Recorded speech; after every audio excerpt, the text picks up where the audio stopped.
Hello all of you little demons, Jules here for WhatCulture.com, back again with another episode of the awesomely named and awfully hosted Choose Your Own Adventure, the weekly medieval themed format where I, the crown jewels of WhatCulture.com, take a list chosen by you, yes you, the person who has just received an awesome model in the mail. My friend over at Lynch Paint sent me this. It is a custom war boss on a mech that I'm going to run as a mecha dread, and it's built out of an armature. I know for the Warhammer fans out there, this is amazing. For the rest of you probably like, what the hell? This is a big deal. What a legend. Go follow him. Yes, you get to decide what list I dole out to you each and every week. And this week we have none other than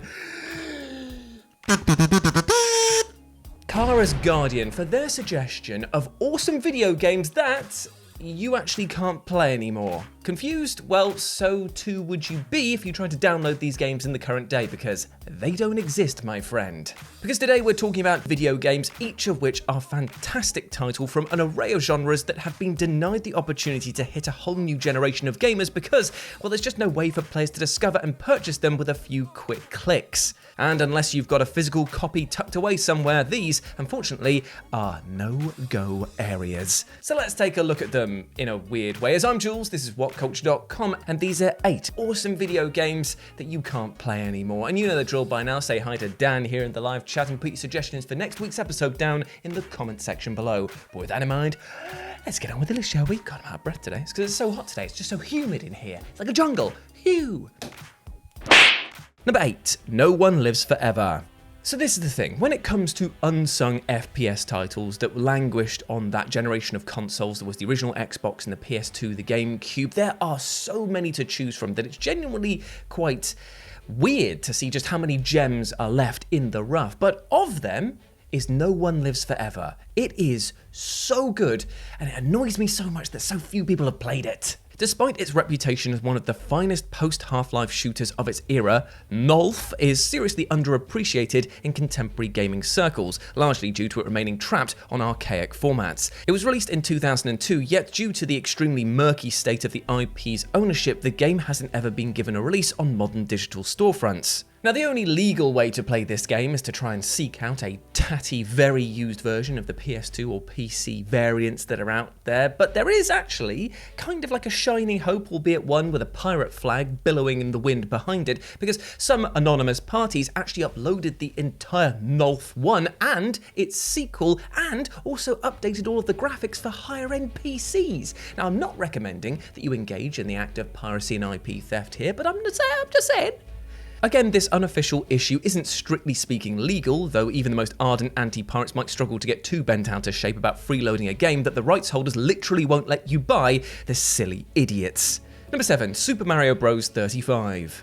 Now here's the thing, we all love Nintendo. They are that company that just seems to make amazing games. They've pretty much built the foundations of most of our childhood based on their IPs, but that doesn't stop them from making some really baffling, head-scratching decisions from time to time. Case in point, in October 2020, they released a new free Mario game for Nintendo Switch Online subscribers, Super Mario Bros. 35, which was an incredibly inspired mashup of typical Mario platforming with battle royale elements. The sheer creativity of adapting Mario into a 35-player strategy-fueled duel to the death, well, it spoke for itself, and so many were left crushed when Nintendo shut the game down exactly 6 months after release.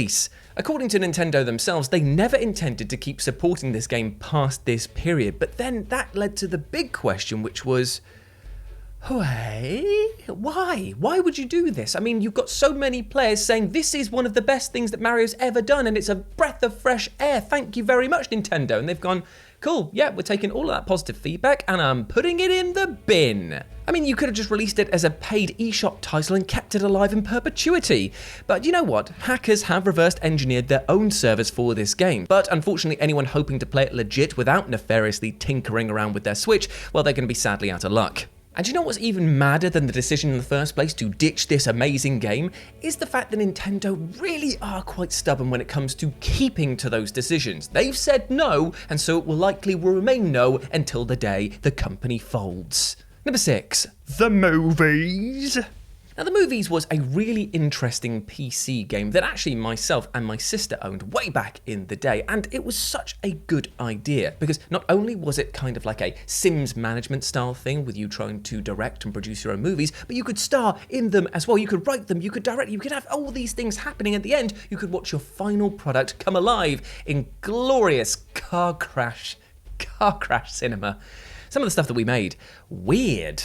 You could even upload them to the game's official website, meaning that there was nothing quite like The Movies when it released in 2005. I mean, YouTube hadn't yet become a cultural monolith, and Valve's Source filmmaker software wouldn't release until 2012. So, as both a sim and a creative tool, The Movies is absurdly enjoyable, at once serving as both a love letter to Hollywood and a tongue-in-cheek takedown of it. But here's the thing, the online servers for this game were shuttered in 2008, and weirdly enough, it was delisted from Steam as well, and even weirder than that still, if you have the physical copy and you try and get it running on Windows 10 or greater, well, good luck to you, because for some reason it seems like the architects of Windows 10 and above were just like, you know what, The Movies, I don't like that game, it made me look like an idiot, so no, it's not gonna work. You're gonna need some real technical know-how is what I'm trying to say. This game feels like the sort of title that would have flourished in the age of social media, with its vast pipeline for users to share their content, and so might have been just a few years too early to become a bona fide sensation in its own right.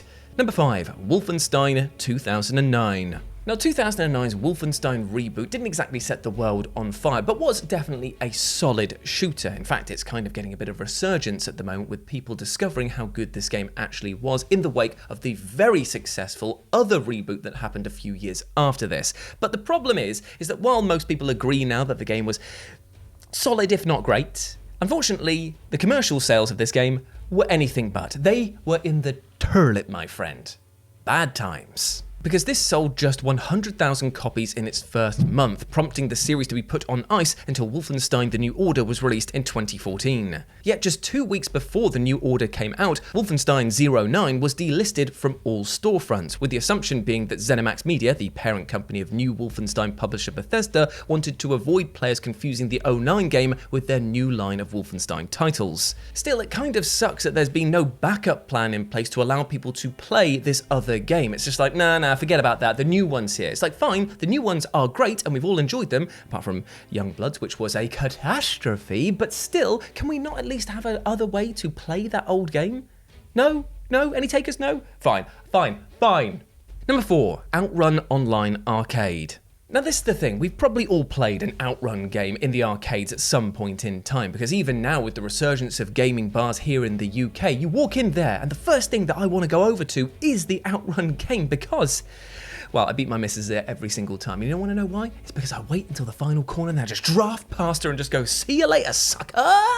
Now, this game was released exclusively as a digital title, but contained the series' signature breakneck arcadey gameplay with a glossy new lick of HD paint, online multiplayer functionality, and the fan favourite Heart Attack mode, in which players must perform various stunts and actions as commanded. It was a loving homage to the previous games in the series that also gave the formula a few welcome updates, but roughly 2.5 years later, the game was delisted from both PSN and Xbox Live due to Sega's licensing agreement with Ferrari expiring. And so, unless you've already downloaded this game to your PSN or Xbox Live account, there is no way to play this legally, and if you try to update the game in any capacity, then, sorry, it's going to be removed for you. So, you kind of have to keep this entire console offline if you want to play what once was an online version of Outrun.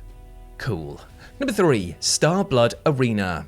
So Starblood Arena was released in 2017 and was a fantastic VR experience, a robust first-person shooter that became the quickest talking point about VR at the time because, well, everyone was just like, well, this is actually bloody great. Up to 8 players could take part in cooperative and competitive flight-based space shooting, and as an introduction to the enhanced sense of verticality and excitement which VR could enable, it was a thrilling, arguably underrated addition to the PSVR's lineup.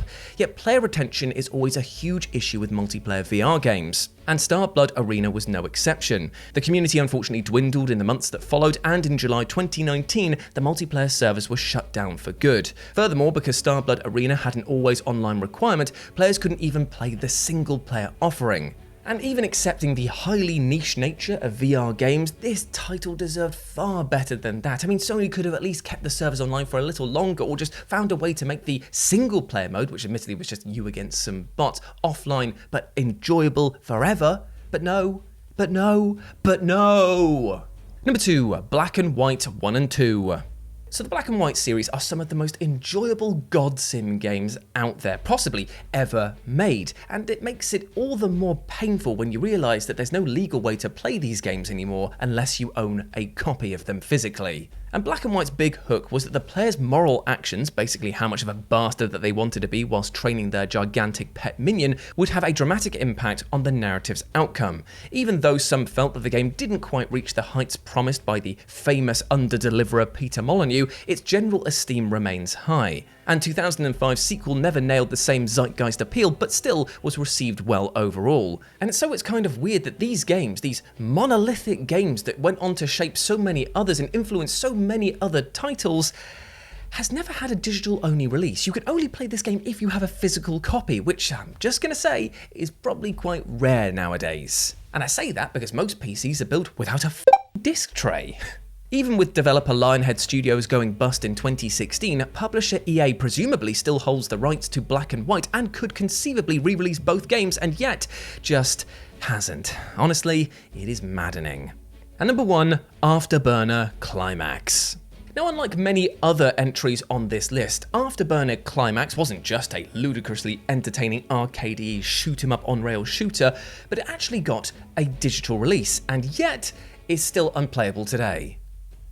Okay. And this is the thing, people wanted to play this game because if you desired the adrenalized thrill of indiscriminately shooting down enemy aircraft, well, Sega has got you covered here. Well, right up until 2014 at least, because at the end of 2014, Afterburner Climax was delisted from the PSN and Xbox Live stores, with reports suggesting that this was due to Sega's licensing agreement for the player's F-14D Super Tomcat aircraft expiring. Players around the world were just like, give me the D, give me the D, give me that Tomcat D, before realising what that sounded like, just like I have. Curiously, the mobile version was relisted as part of Sega's Sega Forever service in 2019, but then delisted again in 2021. So fans have actually been burned twice by Afterburner. God, that's almost ironic, isn't it? Delicious. Delicious. What am I on about? Anyway, yeah, that kind of sucks. And there we go, my friends. Those were 10 awesome video games that you just can't play anymore. Boo, boo, boo. The crowd definitely hates that. Let me know what you thought about it down in the comment section below, and put your suggestions for next week's episode down there as well. Now, if you want to follow me on the social medias, you can do so over here, and you can follow my lovely editor Dan over here on his social medias as well. Before I go, I just want to say one thing. We spoke a lot about awesome games that you can't play anymore, and you know what else is awesome? You, my friend, you watching this video, and I wish you nothing but the best. I hope that you're smashing your life goals today. I hope you're getting up today and reminding yourself that you deserve love, happiness, and success. We all do as human beings, all right? And do not let anything or anyone else tell you otherwise. Go out there and absolutely smash it, you big ledge. As always, I've been Jules. You have been awesome. Never forget that, and I'll speak to you soon. Bye.